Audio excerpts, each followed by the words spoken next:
watching the Nowman show, and I am here at Politicon with Ed Asner and Christina Tobin. And first of all, Ed Asner is, of course, a TV, film, voiceover actor, as well as a longtime activist. And Christina Tobin is the founder of Free and Equal Incorporated. We're going to get into what all this is all about and talk about where we are right now in political and economic crisis in this country. So thank you very much for joining us, and it's an honor to have you both here. For those of you who might not know Mr. Asner's career, he's won multiple Emmys, television programs such as Mary Tyler Moore and Lou Grant. We played the same character. The checkered one. The checkered one, yeah. That's what the Hollywood Reporter would say, right? Yeah. And for those younger, if you're into animation, he was also the voice you heard in Up, which was also an Academy Award-winning film recently. And Christina's been involved, well, we can talk in more detail. You can explain it, yeah. How you've been involved in third parties and supporting independents, etc. First of all, you just finished a talk here at Politicon, and I have a quote here of, you said, "We are living a lie, our day of reckoning is now here." Can you elaborate on that? Did she say that or did I? You said that. Oh, I can't believe I said that. I don't know. We got it on tape. So. Yeah, I'm sure. Yeah. It's a printing error. Well, we are living a lie, don't you think? Yeah. We are in a facade. Because we don't represent the people that we have in this country. Our voting percentages are sucky. Yeah. They're sucky, and we keep finding, in this particular case, the Republicans keep creating voting machine problems, question the constant gerrymandering of districts, both locally and statewide, and unless the people rise up and say enough, because we're even corrupting the courts now. That's right. And this latest edition, what's his name? Strange name. To the Scaramucci? No, not that joker. The latest justice, Supreme Court justice. What's his name?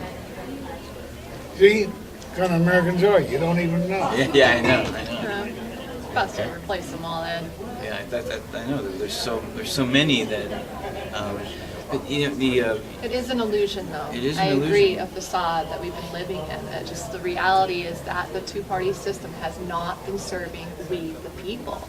And so until and when we rise together as a nation, as a world, as a country world, that's when we're going to bring about real change, believing in change and hope. That's where we stand at with Ed and being a supporter of Free and Equal Elections Foundation, which I founded, but it's for the people. This foundation's for you guys. And so that's really, consciousness is rising, and Yes. We are seeing what's real, what isn't real. And that's why we're here today with media like you. We find you to be real media, Yes. telling the real truth of the people out there. So, and Ed as well, Bill's joining us for that. You think America should rule the world? No. No. I think that the people should maybe come together and really not allow narcissistic, Well, you're supposed to have a thing called the UN politicians for to run that, our country. Isn't that UN's what- not something. UN's not going to do that. Then what do you want to create that's going to be better than the UN? Free and equal elections. Article 1, Section 3 of And the you're going to be able to Constitution. see that it's done throughout the world. All elections shall be free and equal, yes.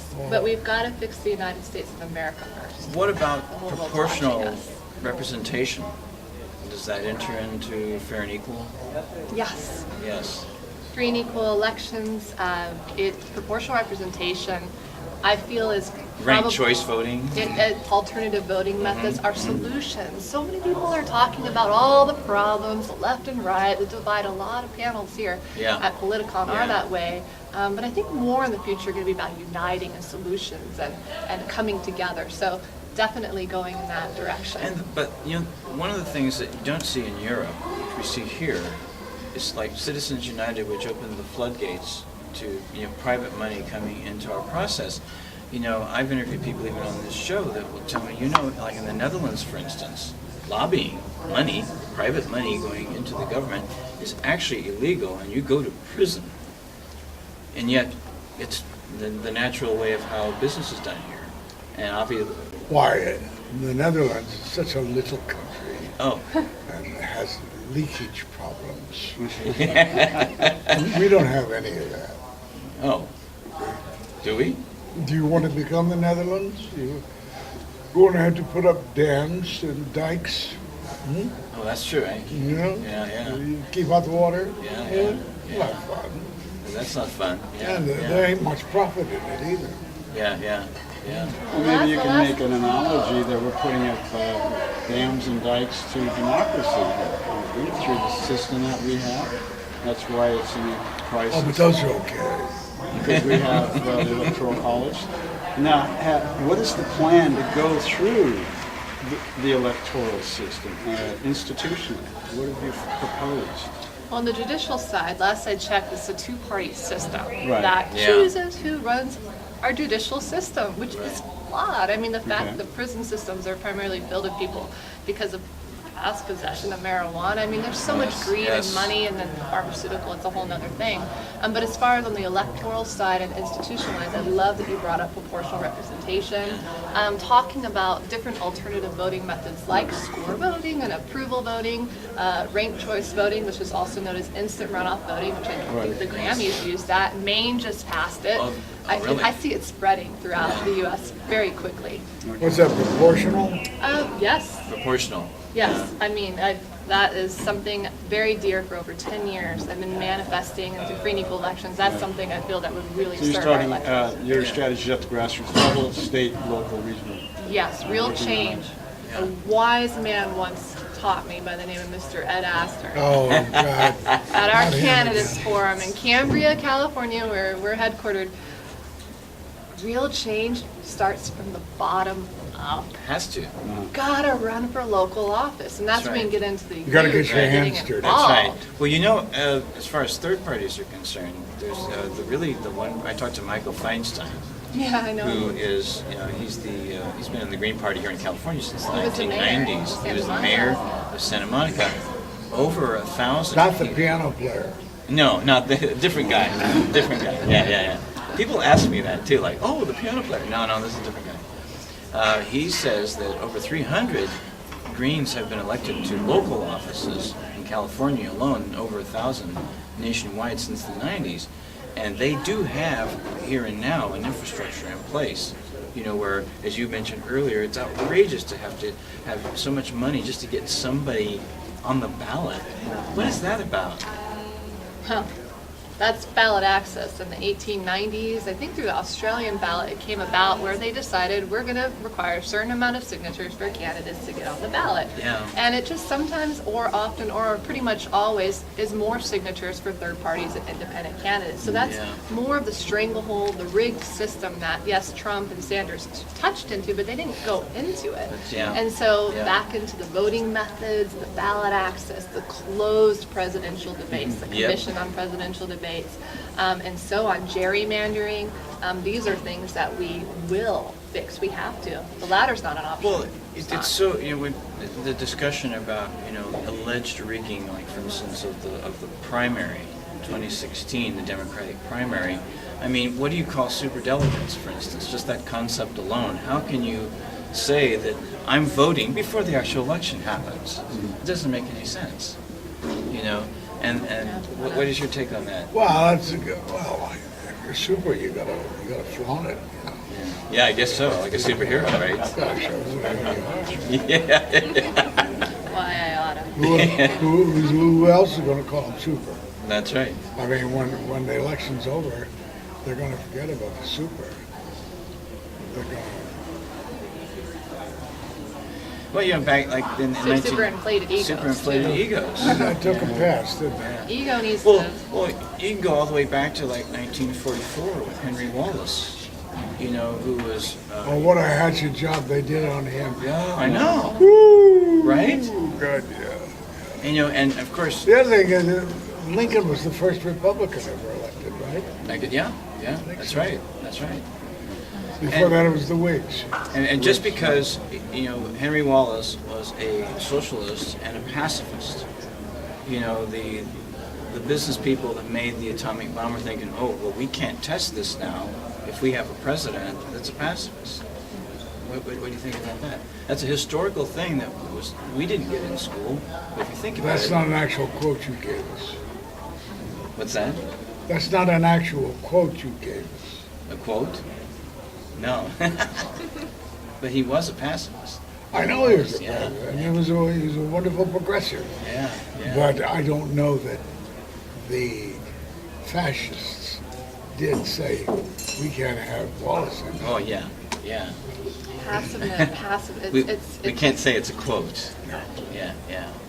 But doesn't that point to the idea that we've had a structured kind of duopoly of power between the Democrats and Republicans? Well, it's the same thing as it's always existed in Latin America. Yeah. Yeah. You had the liberals or the conservatives, Right. and they both committed unspeakable acts, Right. but it was okay because they were doing it.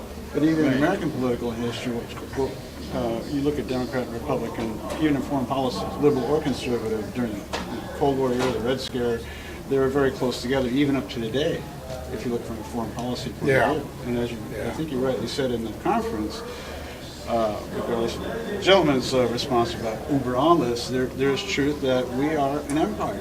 Yeah. That is on the record, even the New York Times says so, which is not maybe a very proud thing, because by definition, empires are they're anti-democratic.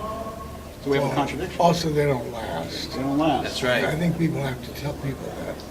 And I think we're on the decline, don't you? Oh, God, Seriously. yes. No. Well, of course we are. No. Economically. We'll I probably mean- create World War III. You think so? Oh, yeah. It's not a permanent thing on the decline, maybe in the moment. Well, it could be a But we're gonna decline get out before a of it. rise, depending on what the We have to. transition. We have to is. get out of it. It all depends You're on talking about a transition, even though there is a crisis. Evolution. if we evolution. surrender our ownership of the world, then maybe we'll last. Yes. You're right. So you cut defense spending by 50%, I believe, was proposed. You cut the two-party duopoly. Yeah. Cut the duopoly. So you have, this is Yeah. what we call the crisis of legitimacy, Yeah. crisis of institutions. And institute obviously is everything, the whole bag, so to speak. Right now, there's, So that's, you're being under surveillance.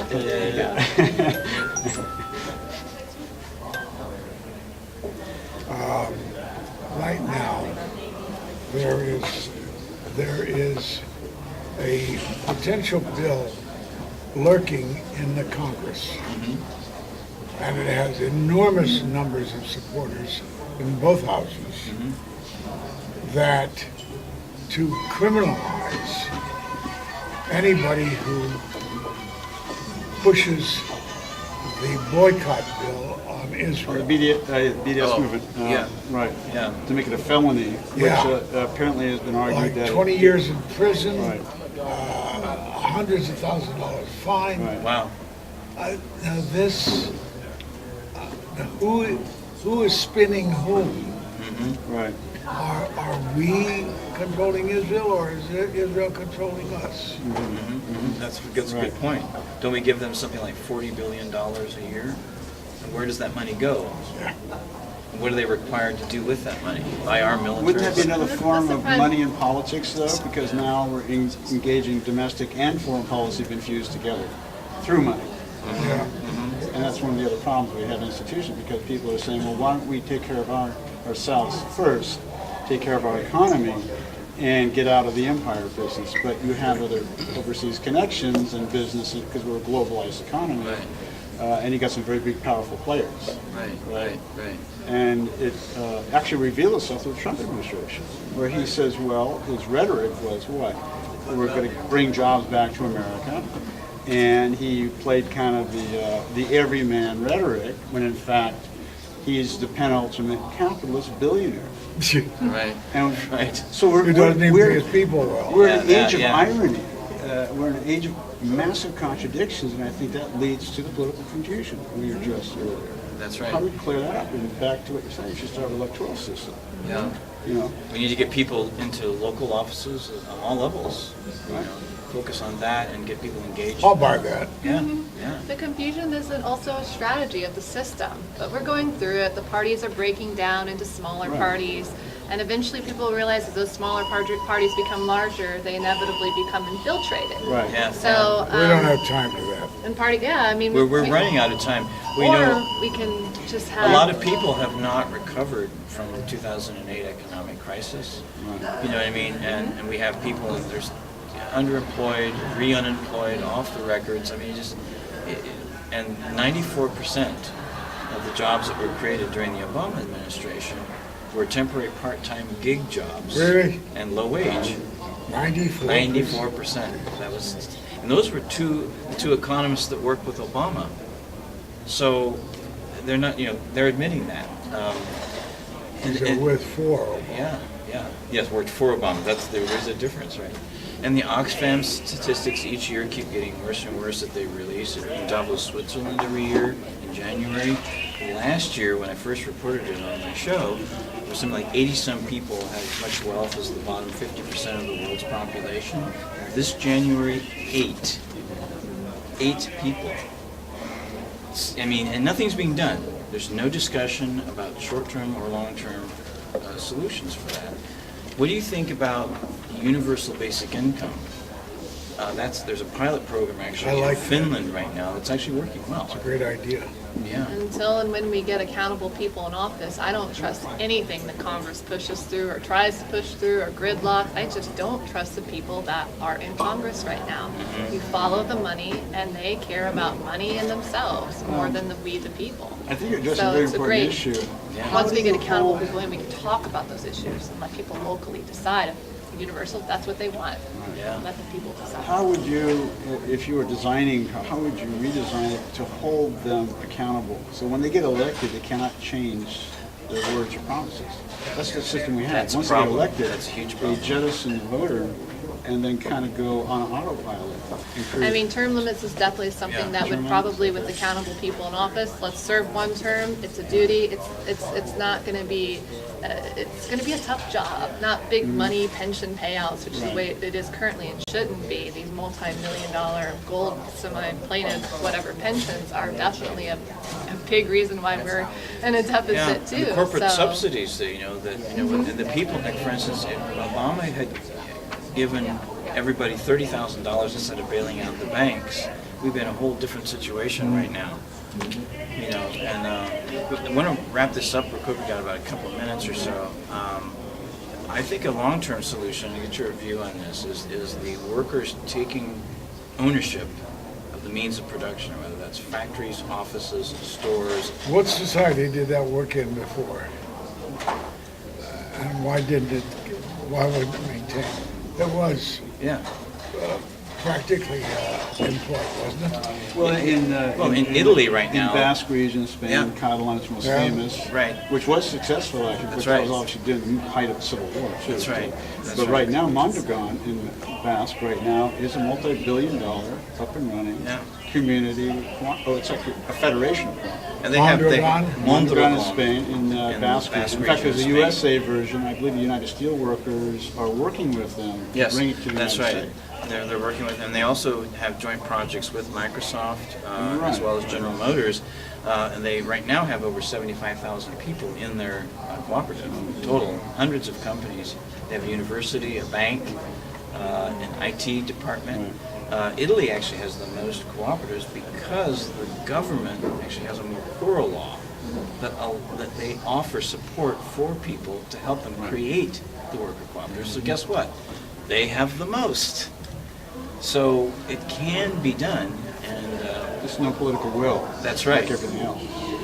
Democracy at Work is the organization now that's working to create that advocacy and encourage people to create those groups. So, Well, solutions-wise, Yeah. we're at the beginning of this, before we went on the air, you talked about the youth, right? yeah. And Quickly, how can we get solutions the youth engaged? Because, we can talk all these problems all day long, but what do we do to fix it? I mean, I don't know about you, but I am tired of the problems. Well, let's that we're not- continue this conversation in another interview. Sure. And briefly, the 18 to 28-year-olds are the game changers. And That's right. when they come out, you have no jobs, you have nothing to do, you have low paying, right? Yes, You're yes. saying, run for office. I ran for Secretary of State at 27 years of age Great. for California, and you can run, you can run, you can That's run, right. anyone can And run. we all And can run. They're the ones that are going to come out, I foresee, and vote like they never have before. And how's that going to happen?